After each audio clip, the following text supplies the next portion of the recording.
4 నెలల కాంగ్రెస్ పాలనలో రాష్ట్ర ప్రజల పరిస్థితి ఆగమ్యగోచరంగా మారిందని మాజీ మంత్రి సిరిసిల్ల ఎమ్మెల్యే కేటీఆర్ అన్నారు.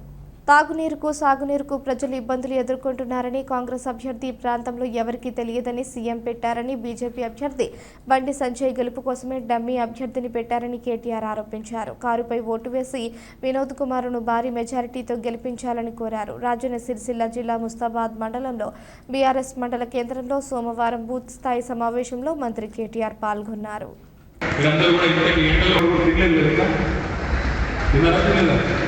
తెలంగాణను సాధించి పెట్టిన నాయకుడు కేసీఆర్ గారు తిరిగి ముఖ్యమంత్రి కావాలి, మనం ఎలక్షన్లు గెలవాలని చెప్పి సరిగ్గా 4.5 నెలలు కష్టపడి మీరందరూ కూడా ప్రయత్నం చేయడం వల్లనే మన నవంబర్ డిసెంబర్ మాసంలో జరిగే ఎలక్షన్లో మరి నాకు 5వసారి మీకు సేవ చేసే అవకాశం కల్పించినందుకు మీ అందరికీ శివుని మంచి హృదయపూర్వక నమస్కారం.